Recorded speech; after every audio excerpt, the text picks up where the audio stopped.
सभी को प्रणाम। जय गुरुदेव।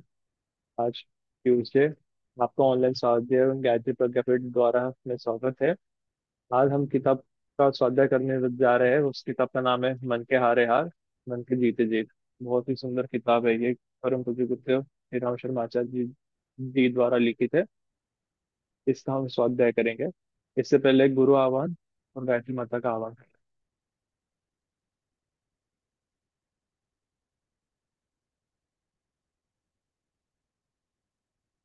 ओम गुरुर्ब्रह्मा गुरुर्विष्णु गुरुरेव महेश्वर गुरुरेव परब्रह्म तस्मै श्री गुरुवे नमः।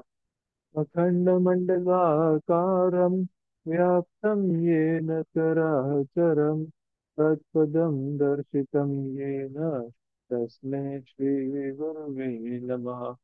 मातृवतुलालित्रे च पितृवत् मार्गदर्शिका नमोस्तुते गुरुसत्तायै श्रद्धा प्रज्ञायुताश्रया। ओम श्री गुरुवे नमः।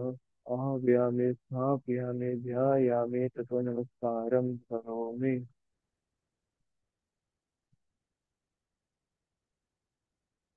ओमायातु वरदे देवी त्र्यक्षरे ब्रह्मवादिनी गायत्री छन्दसा माता ब्रह्मयोनि नमोस्तुते।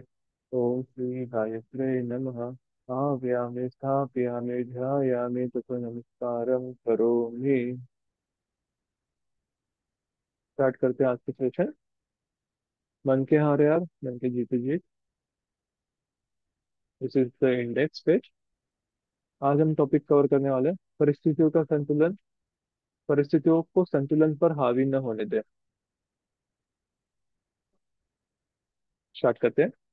मैंने आपको व्हाट्सएप पे इसी बुक के स्टार्टिंग के फर्स्ट 8 या फर्स्ट 10 पेजेस में जितने भी डिफिकल्ट वर्ड्स है, विशिष्ट हिंदी वर्ड्स है, उनको एआई के माध्यम से उनका शाब्दिक अर्थ हिंदी में और इंग्लिश में बना के एक पीडीएफ में करके भेज दिया है मैंने। आप साइड बाय साइड उसको भी खोल के रख सकते हैं। बाकी मैं तो एक्सप्लेन करने ही वाला हूँ। स्टार्ट करते हैं। परिस्थितियों को संतुलन पर हावी न होने दें। मस्तिष्क मानवीय सत्ता का ध्रुव केंद्र है। उसकी शक्ति असीम है। इस शक्ति का सही उपयोग कर सकना यदि संभव हो सके तो मनुष्य अभीष्ट प्रगति पथ पर बढ़ता ही चला जाता है। मस्तिष्क के उत्पादन इतने चमत्कारी है कि इनके सहारे भौतिक रिद्धियों में से बहुत कुछ उपलब्ध हो सकता है। अभीष्ट यानी कि बहुत ही विशिष्ट, या फिर एग्जैक्टली कहते नहीं आ रहा, सॉरी। आगे बढ़ते हैं। मस्तिष्क जितना शक्तिशाली है उतना ही कोमल भी है। उसकी सुरक्षा और सक्रियता बनाए रखने के लिए यह आवश्यक है कि अनावश्यक गर्मी से बचाए रखा जाए। पेनिसिलिन आदि कुछ औषधियाँ ऐसी है जिन्हें केमिस्ट्रों के यहाँ ठंडे वातावरण में रेफ्रिजरेटर में संभाल कर रखा जाता है। हमने भी देखा है कि कई सारी जो बड़ी मेडिकल्स है उसमें एक छोटा ना छोटा फ्रीज तो जरूर होता ही है, जिनको हमेशा कोल्ड स्टोरेज में ही, कोल्ड टेम्परेचर्स में ही रखना मैंडेटरी होता है, कंपलसरी होता है। गर्मी लगने पर वे बहुत जल्दी खराब हो जाती है। औषधियाँ ही क्यों, अन्य सीले खाद्य पदार्थ कच्चे या पक्की स्थिति में गर्म वातावरण में जल्दी बिगड़ने लगते हैं। उन्हें देर तक सही स्थिति में रखना हो तो ठंडक की स्थिति में ही रखना पड़ता है। कई सारे पैकेट्स के पीछे लिखा होता है keep in dry and cool environment, direct sunlight से बचा के रखें। राइट। उन्हें देर तक सही स्थिति में रखना हो तो ठंडक की स्थिति में ही रखना पड़ता है। मस्तिष्क की सुरक्षा के मोटे नियमों में एक ये भी है कि उस पर गर्म पानी न डाला जाए, गर्म धूप से बचाया जाए। बाल रखने और टोपी पहनने का रिवाज इसी प्रयोजन के लिए चला है कि उस बहुमूल्य भंडार को यथासंभव गर्मी से बचाए रखा जाए। सिर में ठंडी प्रकृति के तेल या धोने के पदार्थ ही काम में लाए जाते हैं। इससे स्पष्ट है कि मस्तिष्क को अनावश्यक उष्णता से बचाए रहने की सुरक्षात्मक प्रक्रिया को बहुत समय से समझा और अपनाया जाता रहा है। यह यह भाव उपचार हुआ। वस्तु वस्तुतः मस्तिष्क की संपदा खोपड़ी के भीतर है। एक second, excuse me, could you please turn off that door. I'll repeat. Sorry for the interruption.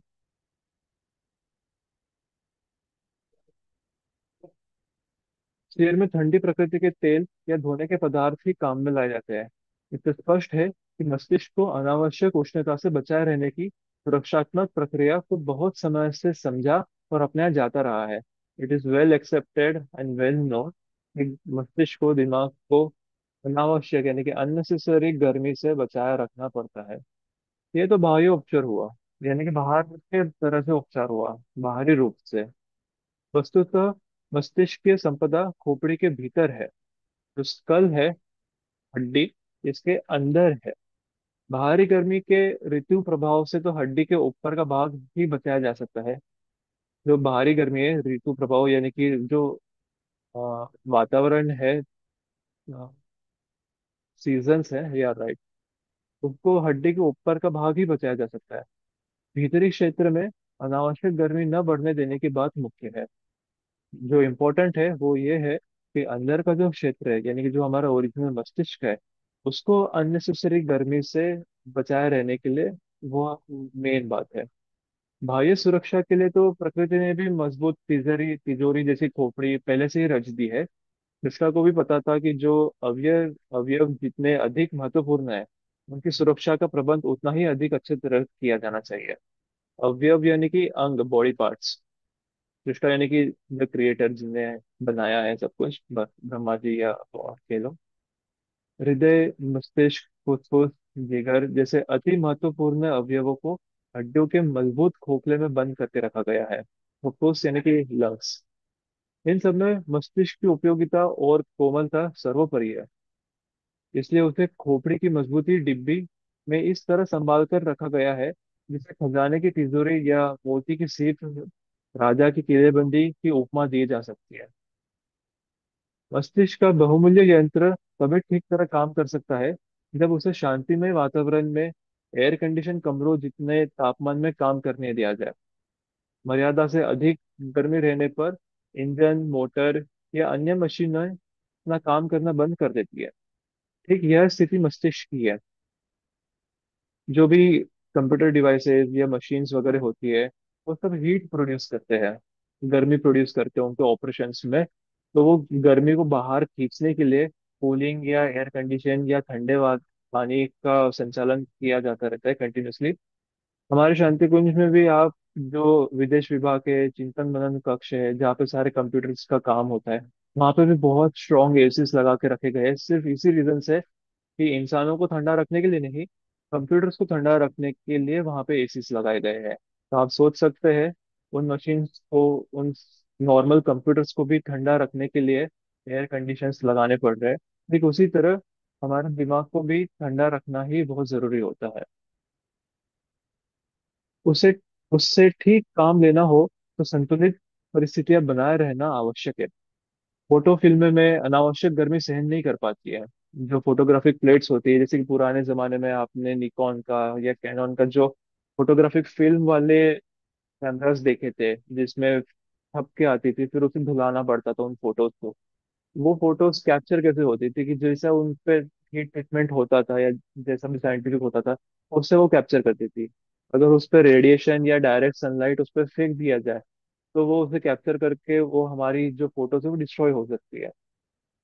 Photo फिल्में अनावश्यक गर्मी सहन नहीं कर पाती। इसी प्रकार मस्तिष्क की भी उत्तेजना एवं आवेश की स्थिति उत्पन्न होने पर एक प्रकार से अपना काम करना ही बंद कर देते हैं। उत्तेजना यानी कि इरिटेशन या तीव्र इरिटेशन, आवेश यानी कि गुस्सा, एक काइंड ऑफ, उस स्थिति में उत्पन्न होने पर एक प्रकार से अपना काम करना ही बंद कर देते हैं। यदि कुछ करते भी है तो वह उल्टा होता है। वह उल्टापन लाभ के स्थान पर हानि ही उत्पन्न करने लगता है। मस्तिष्क को बाहरी गर्मी, तेज धूप, गर्म पानी किन्हीं रसायनों से मिलती है, किंतु भीतरी गर्मी उत्पन्न होने का कारण उत्तेजनाएं होती है। Point to be noted. भीतरी गर्मी उत्पन्न होने का कारण उत्तेजनाएं ही होती है।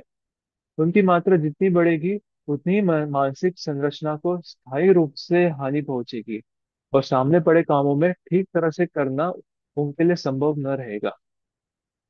स्थायी रूप से यानी कि वो परमानेंटली भी हानि पहुंचेगी। जितनी उत्तेजना की मात्रा बढ़ेगी, मानसिक संरचना की स्थायी रूप से हानि पहुंचेगी। देखा जाता है कि कोई आवेश चढ़ने पर आदमी अर्धविक्षिप्त जैसी स्थिति में जा पहुंचता है। अर्धविक्षिप्त यानी कि विक्षिप्त यानी कि पागल, अर्धविक्षिप्त यानी कि अध पागल, आधा पागल, ये काइंड ऑफ पागल जैसी स्थिति में ही जा पहुंचता है आवेश आने चढ़ने पर।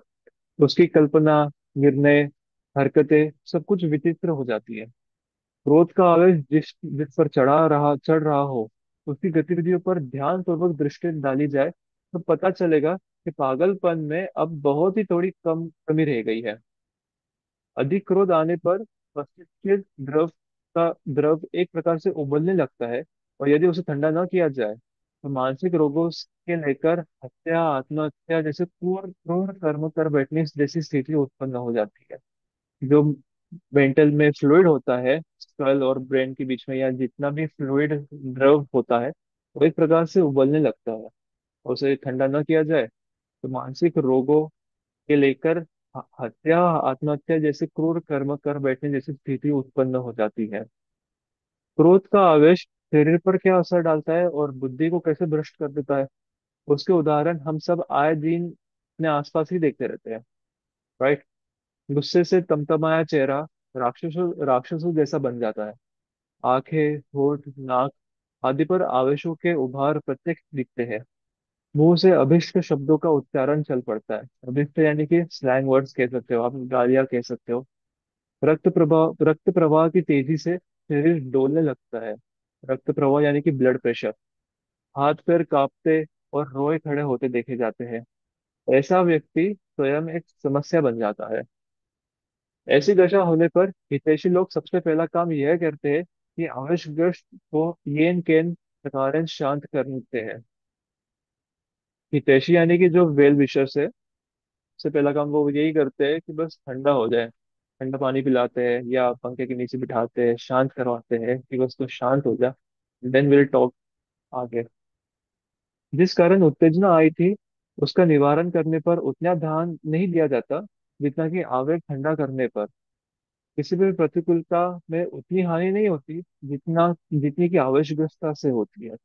जो भी प्रतिकूलता आती है या अनफेवरेबल सिचुएशंस आती है, अनुकूल सिचुएशंस नहीं होती है, उसमें उतनी हानि उस अनफेवरेबल सिचुएशन से नहीं होती है जितनी कि आवेशग्रस्त होने से हो जाती है। इस मोटी जानकारी से हर कोई परिचित रहता है। इसलिए हितैषियों का प्रथम कार्य गुस्सा ठंडा करना होता है। वैज्ञानिक तथ्य यह है कि 1 घंटे का क्रोध एक दिन के तेज बुखार से अधिक जीवनी शक्ति का विनाश करता है। I repeat, very important. वैज्ञानिक तथ्य यह है कि 1 घंटे का क्रोध एक दिन का तेज बुखार से भी अधिक जीवनी शक्ति का विनाश करता है। जो हमारी प्राण ऊर्जा है, जीवनी शक्ति है, वाइटल फोर्स है, उसका बहुत भारी विनाश होता है। रक्तचाप में व्यतिरेक दो प्रकार होते हैं। ब्लड प्रेशर में डिफरेंट प्रकार के दो प्रकार होते हैं, एक ऊंचा दूसरा नीचा। इस life right. High blood pressure and low blood pressure. उच्च रक्तचाप, हाई ब्लड प्रेशर में बेचैनी बढ़ने के कारण कष्ट होता है। निम्न रक्तचाप यानी लो ब्लड प्रेशर के लक्षण तो भिन्न होते हैं, पर कष्ट उससे भी उतना ही होता है जितना हाई ब्लड प्रेशर से होता है। लो ब्लड प्रेशर का मरीज भारी कमजोरी अनुभव करता है और अपने को अपंग, असहाय जैसी स्थिति में पाता है। एक डिसेबल्ड या स्वयं पे इंडिपेंडेंट जो नहीं रह सकता है, असहाय है, उस स्थिति में अपने को पाता है। इन दोनों ही प्रकार के व्यतिरेकों में रोगी की कार्य क्षमता एवं मनस्थिति पर हानिकारक प्रभाव लगभग एक जैसा ही होता है। क्रोध की उच्च रक्तचाप से और खिन्नता की निम्न रक्तचाप से तुलना की जा सकती है। यू कैन कंपेयर क्रोध विद उच्च रक्तचाप एंड खिन्नता विद निम्न रक्तचाप, they are kind of similar only. क्रोध वर्ग में द्वेष, घृणा, आक्रमण, विनाश जैसे क्रूर प्रकृति के विचार एवं कृत्य गिने जा सकते हैं। खिन्नता वर्ग में निराशा, चिंता, शोक, भय, संकोच जैसी निष्क्रियता उत्पन्न करने वाली प्रवृत्तियों की गणना होती है। इन ज्वार भाटा के समतुल्य और अस्थिरता अवस्था उत्पन्न करने वाला कहा जा सकता है। इन्हें ज्वार भाटा के समतुल्य और अस्थिर अस्थिरता अवस्था उत्पन्न करने वाला कहा जा सकता है। ज्वार भाटा का मतलब होता है टाइड्स, लो टाइड्स, हाई टाइड्स, समुद्र के किनारे जो टाइड्स होती है। उफनते समुद्र में तैरना कितना कठिन होता है, इसे सभी जानते हैं, राइट। शोकग्रस्त, भयभीत, निराश व्यक्ति की मनोदशा उसके अच्छे खासे स्वास्थ्य को देखते देखते तोड़ मरोड़ कर रख देती है। शोकग्रस्त, भयभीत, निराश व्यक्ति की मनोदशा उसके अच्छे खासे स्वास्थ्य को देखते देखते तोड़ मरोड़ कर रख देती है। चेहरे पर मुर्दनी छा जाती है, सही आवाज तक नहीं निकलती, लगता है कि शरीर को काट मार गया, कुछ करते धरते नहीं बनता। भूख प्यास गायब हो जाती है, नींद आने में भारी कठिनाई पड़ती है। क्रोध में भी लगभग ऐसा ही होता है। अंतर इतना भर रहता है कि खिन्नता में बर्फ जमने और गलने जैसी स्थिति होती है, तो उत्तेजना में आग से जलने उबलने जैसी। सामान्य स्थिति तो दोनों ही दशाओं में नष्ट हो जाती है, और न केवल मस्तिष्क वरन साथ साथ शरीर भी अपना साधारण गतिविधियां जारी रख सकने में असमर्थ बन जाता है। मस्तिष्क की क्षमता एवं कुशलता बढ़ाने का महत्व सभी जानते हैं, और इसके लिए अध्ययन, परामर्श, संपर्क, अनुभव, संपादन, अभ्यास जैसे कितने ही साधन जुटाते हैं। मस्तिष्क क्षमता यानी कि मेंटल कैपेबिलिटी और हमारी कुशलता बढ़ाने का महत्व सभी जानते हैं। हम सभी को शार्प होना है, मेंटली शार्प होना है, इंटेलिजेंट होना है, आईक्यू बढ़ाना है। इसका महत्व सभी लोग जानते हैं, और इसके लिए हम कई सारे साधन भी जुटाते रहते हैं। अध्ययन यानी रीडिंग करते रहते हैं, परामर्श यानी कि किसी से डाउट क्लियरिफिकेशन करते हैं, संपर्क करते हैं, अनुभव, संपादन, अभ्यास जैसे कितने ही साधन जुटाते हैं। प्रसन्नता से मानसिक उर्वरता बढ़ने की बात को ध्यान में रखते हुए मनोरंजन के लिए कई ऐसे कार्य करते हैं जिनमें समय और पैसा काफी लग जाता है। प्रसन्नता से मानसिक उर्वरता बढ़ाने की बात को ध्यान में रखते हुए यानी कि हमें हैप्पी मेंटल उर्वरता बढ़ाने के लिए, हम हैप्पी प्रसन्नता रहने के लिए हम कई सारे कार्य करते हैं मनोरंजन के, और उसमें समय और पैसा काफी लग जाता है। जैसे अगर आप बोर हो गए, तो आजकल तो काफी पॉपुलर एग्जांपल होता है, you just go on scrolling the reels, आपको पता ही नहीं चलता कब आधा घंटा बीत गया। या आपको अगर पिक्चर देखने का मन करे, पिक्चर बहुत ही इंटरेस्टिंग और एडिक्टिव रहे, तो कब पिक्चर खत्म हो जाएगी, 2 घंटे आपके 3 घंटे कब वेस्ट हो जाएंगे। नो डाउट एंटरटेनमेंट आपको मिलेगा या नहीं मिलेगा, पर आपका टाइम तो काफी वेस्ट हुआ है। और वही एंटरटेनमेंट अगर आप लेना चाहे, रिलैक्स होना चाहे, तो सबसे बेस्ट एंटरटेनमेंट कौन सा हो सकता है? स्वाध्याय, जो हम अभी कर रहे हैं। सबसे सस्ता, किफायती और सबसे मनोरंजक अगर कुछ एंटरटेनमेंट है तो वो स्वाध्याय है। इन रचनात्मक प्रयोजनों से परिचित होते हुए भी न जाने इस तथ्य को क्यों भुला दिया जाता है कि आवेश एवं अवसाद जैसी अवस्था फैलाने वाली मनस्थिति उत्पन्न न होने दी जाए। यानी कि ये आवेश और अवसाद जो फैलाती है, ये अव्यवस्था, ये मनस्थिति हम पैदा ही नहीं होने दें, राइट। लाभोपार्जन करने की बात का जितना महत्व है, उतना ही हानि न होने देने का भी। आप जितना भी अपना लाभ का उपार्जन करना चाहते हैं, उसका महत्व उतना है जितना हानि न होने देना की। And got it.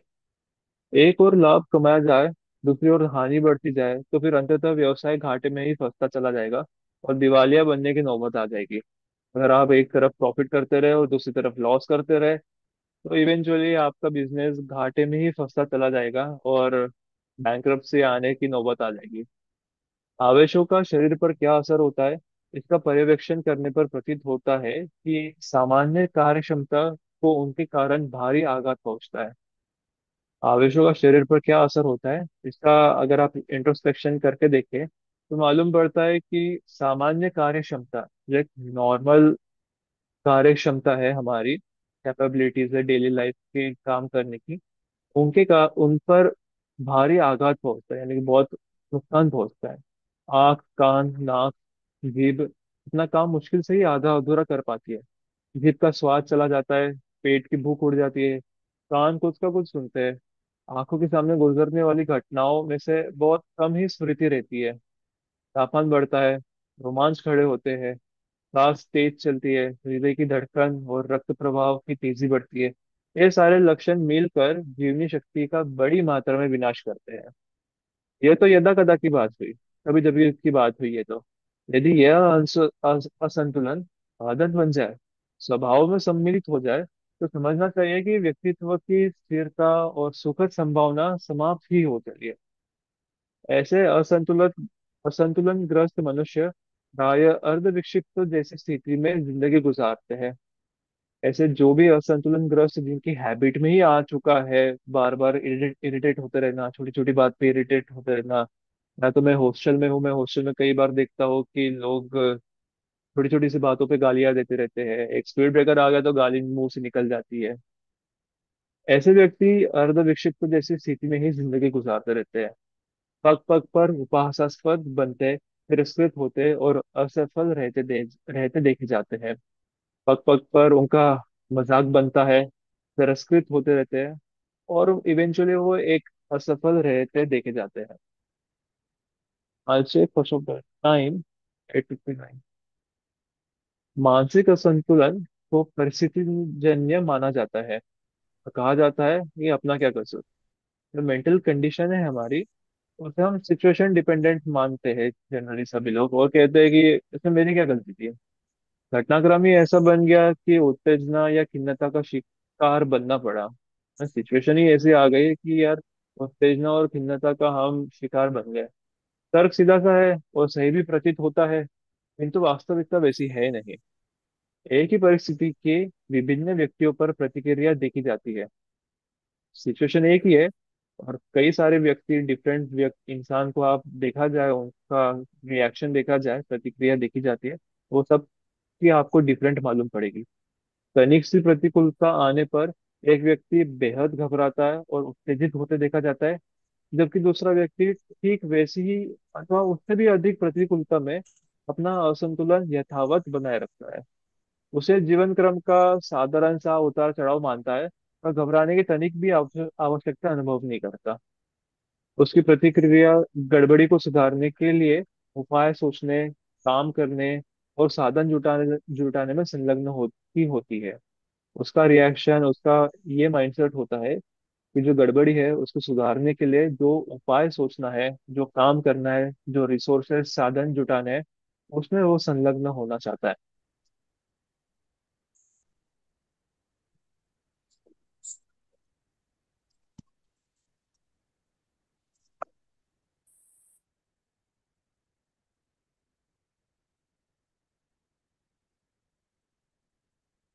घबराहट उत्पन्न करके असंतुलन की नई विपत्ति को न्योता बुलाना मुक्त लगता है। राइट बात है। सिचुएशंस में घबराहट या पैनिक करके और असंतुलन को बुला के एक नई विपत्ति, उसे एक काइंड ऑफ यूजर्स लगता है। यह सही भी बात है कि हम सिचुएशन को टैकल करें कि उसमें पैनिक होके और असंतुलित हो जाए। बस तो स्वयं परेशान होने और दूसरे को परेशान करने वाली स्वयं परेशान होने और दूसरों को परेशान करने वाली अस्त व्यस्तता पर वह अपने सहज विवेक से नियंत्रण कर लेता है। जो उसका कॉमन सेंस या एक विवेक कहता है, उससे वो उसे उस सिचुएशन को कंट्रोल कर लेता है कि मुझे परेशान नहीं होना है और ना ही दूसरों को भी परेशान करना है। इस घबराने और बिना घबराने वाले दोनों व्यक्तियों के सामने परिस्थिति एक जैसे होती है, हुए भी मनस्थिति में जमीन आसमान जैसा अंतर पाया जाता है। इस घबराने और बिना घबराने वाले दोनों व्यक्तियों के सामने परिस्थिति एक जैसे होते हुए भी मनस्थिति में जमीन आसमान जैसा अंतर पाया जाता है। यह नियंत्रण का दृष्टिकोण का परिमार्जन का प्रतिफल है। यह नियंत्रण का दृष्टिकोण के परिमार्जन का प्रतिफल है। सेल्फ कंट्रोल और दृष्टिकोण के परिमार्जन का प्रतिफल है, उसका रिजल्ट है यह। एक उससे वंचित रहता और दूसरा उसका संचय करके हंसता मुस्कुराता रहता है, और आए दिन उत्पन्न होते रहने वाली प्रतिकूलताओं को ऐसे ही मजाक मस्करी में उपेक्षा पूर्वक उतार ही नहीं देता। दूरदर्शी विवेक को अक्षुण्ण बनाए रहकर उनका समाधान भी सरलता पूर्वक कर लेता है। दूरदर्शी विवेक को अक्षुण्ण बनाए रहकर उनका समाधान भी सरलता पूर्वक कर लेता है।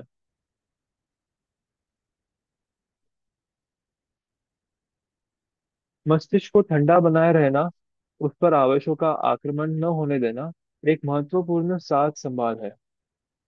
घड़ी, साइकिल आदि छोटी मशीनों की साथ संभाल रखी जाती है, तो मस्तिष्क को क्षतिग्रस्त होने से क्यों नहीं बचाया जाता है? जबकि दवाओं और खाद्य पदार्थ को ठंडा रखा जाता है, ठंडी छाया में बैठकर काम करने का प्रबंध किया जाता है, तो मस्तिष्क की शांति बनाए रखने की आवश्यकता क्यों नहीं समझी जाए? संतुलन बनाए रखना एक अत्यंत बुद्धिमत्ता पूर्वक पूर्ण उपाय है, जिसमें सुखी रहने और सफल होने के दोनों उद्देश्य प्राप्त किए जा सकते हैं। Should I reread this page? We have time. क्या मैं ये पेज को वापस रीड करूं?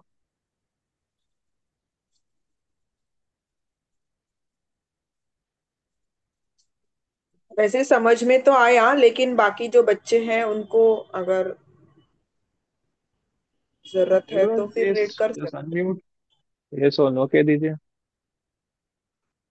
Let's keep it this very interactive. Feel free, don't feel any uncomfortable. Unmute कर लीजिए, जहाँ पे समझ में नहीं आया इंटरप्ट कर लीजिए। या थैंक यू।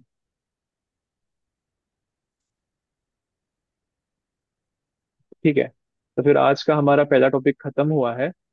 कल से ये दूसरा टॉपिक शुरू किया जाएगा, ना कीजिए, ना उद्विग्न हो। आज का टॉपिक था हमारा परिस्थितियों को संतुलन पर हावी न होने दे। इसमें से किसी को कोई डाउट्स है? सभी लोग अगर अपने अपने विचार देंगे तो मुझे लगता है बहुत अच्छा रहेगा, मतलब इंटरेक्टिव सेशन होना चाहिए। तो आज का टॉपिक मुझे तो बहुत ज्यादा अच्छा लगा, मतलब एक हम सब लोगों ने इंट्रोस्पेक्शन करना चाहिए, और ये परिस्थिति कैसे मतलब अपने काबू में आए, इसके लिए अगर आप प्रयास करें कि क्रोध क्रोध जो है हमारा एक विकार है, और इससे कितनी हानि होती है हमने इस टॉपिक में सुना। तो इस क्रोध को हम कंट्रोल कैसे करें, तो अगर इस पर ये किया तो हमें समझ में आता है कि मस्तिष्क जो है उसको ठंडा रखा जाए। और इसमें मुझे लगता है कि मेडिटेशन सबसे महत्वपूर्ण काम करता है, कि वो हमारे पूरे शरीर को ही ठंडा रखने का काम करता है। क्योंकि जब हम मेडिटेशन करते हैं तो आप अगर ऑब्जर्व करेंगे, आप प्रैक्टिकल अगर उस पर अपने श्वासों पर ध्यान देंगे, तो आपको ये समझ में आएगा कि आप ठंडी हवा अंदर ले रहे और गर्म हवा आपके शरीर से बाहर जा रही है। तो आप ये 10 मिनट भी आप अगर करेंगे, तो 10 मिनट ठंडी हवा आपके शरीर में जाएगी और गर्म हवा आपके शरीर से बाहर निकल रही है, तो नेचुरली आपका शरीर ठंडा होगा। और शरीर ठंडा होगा मतलब मस्तिष्क भी ठंडा होगा। और ये कितना ज्यादा हमें हमारे आत्मा की शक्ति को बढ़ाता है। मतलब मैंने अपने जीवन में अनुभव किया है कि जो 4-5 अलग अलग व्यक्ति हैं उनको एक ही सिचुएशन उनके लिए अलग अलग मायने रखती है। एक को लगता है कि बहुत बड़ी बात है, एक को लगता है कि अरे ये तो कॉमन है, ये तो हो जाएगा, इतनी ज्यादा बड़ी भी नहीं है, हो। मतलब सबको जैसे अलग अलग लगता है। तो ये उनकी एनर्जी पे डिपेंड करता है कि उनकी आत्मा का बल जितना ज्यादा स्ट्रांग होता है, उसको वो परिस्थिति उतनी ही हल्की लगती है, और जिसकी आत्मा का बल कम होता है उसको वो परिस्थिति बहुत बड़ी लगती है, मतलब वो सिचुएशन बहुत बड़ी लगती है, उसको लगता है कि मैं ये हैंडल ही नहीं कर सकता हूँ। तो ये सब एनर्जी फंक्शंस है। अगर हमने अपनी एनर्जी को बढ़ाया तो हम क्रोध पे भी नियंत्रण ला सकते हैं, हर चीज पे नियंत्रण ला सकते हैं। तो ये जो आज का जो आप लोगों ने टॉपिक लिया है, मन के हारे हार और मन के जीते जी, ये बहुत ही सुंदर टॉपिक है और आज के युवाओं के लिए बहुत आवश्यक है। हर एक मतलब आज की जो स्थिति है, हम जो कलयुग में रह रहे हैं, यहाँ पे ये सारी जो परिस्थितियां हैं ये बहुत ही कॉमन है, बहुत सारी समस्या आए दिन हमारे ऊपर आती रहती है।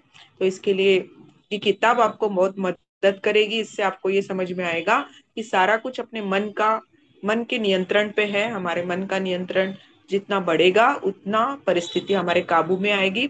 और हमें दृष्टिकोण बदल के भी सोचना आना चाहिए, जैसे कि कहते हैं ना कि जैसे जिस प्रकार का चश्मा रहता है उसी प्रकार का सामने का दिखता है। तो हमने वो चश्मा बदल के भी अ, मतलब सोचने का एक ये करना चाहिए। जैसे कि बहुत सारी गाड़ियां रखी है, उसमें हम भी अपनी गाड़ी घुसा देते हैं, जबकि वहां पे लिखा रहता है कि यहाँ पे गाड़ी नहीं लगाना है, तो भी हम वहीं पे गाड़ी डाल देते हैं। और दूसरे को भी बहुत बार निकालते हुए निकल ही नहीं तो कोसते हैं।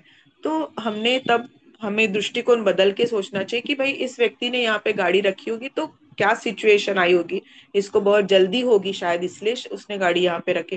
तो ये जब दृष्टिकोण बदल के हम सोचते हैं किसी के बारे में, तो हमारा जो विचार करने का जो पर्सपेक्टिव है वो चेंज हो जाता है, और हम उसके बारे में भी एक पॉजिटिव सोच से भी उसकी बात समझ सकते हैं। तो ऐसा दृष्टिकोण बदलने का भी हमें मतलब प्रैक्टिस करनी चाहिए कि सिचुएशन उसके साथ क्या आई होगी हम नहीं समझ सकते, उसके कारण ऐसा हुआ होगा। तो मुझे ऐसा लगता है। तो सभी को ये टॉपिक कैसा लगा? अगर ये डिस्कशन 9:30 बजे तक अपना समय रहता है तो ऐसा किया, तो मुझे लगता है कि आपका स्वाध्याय बहुत अच्छे से, आपको कितना समझा ये भी इससे। 2 मिनट और 40 सेकंड बाकी है मीटिंग में, यानी 2.5 मिनट बाकी है अब। अच्छा, ओके ओके। खत्म। हाँ। लेकिन आपने साढ़े वैसे आठ से कहा कि साढ़े नौ एंकर नहीं, 40 मिनट का ही फ्री वर्जन देता है जूम, ओके ओके ओके। और उसके बाद में ये ऑटोमेटिकली बंद कर देगा। अच्छा, जैसे आपने बंद हो कहा जाएगा। एंगर को कंट्रोल करने के लिए, मुझे ही दो हम्म पॉइंट्स सूझे हैं, वेरी हम्म बेसिक। जिस वक्त हम्म। पे गुस्सा आ रहा है, समझ तो आ ही जाता है कि गुस्सा आ रहा है, हाँ उतना सतर्क और उतना अवेयर अवेक रहना जागरूक, पड़ेगा, हाँ।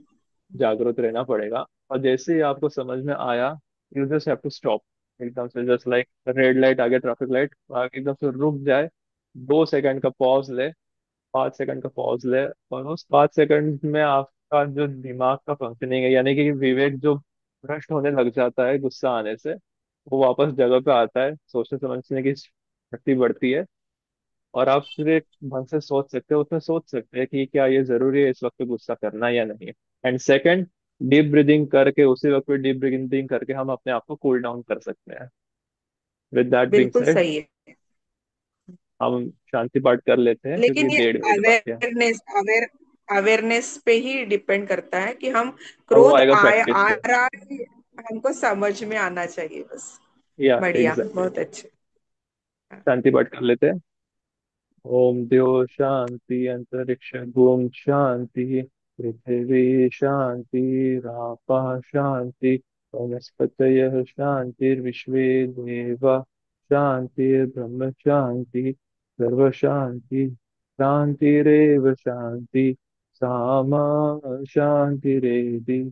ओम शांति शांति शांति, सर्वार्षु शांतिर्भवतु। सभी को प्रणाम। जय गुरुदेव। जय गुरुदेव।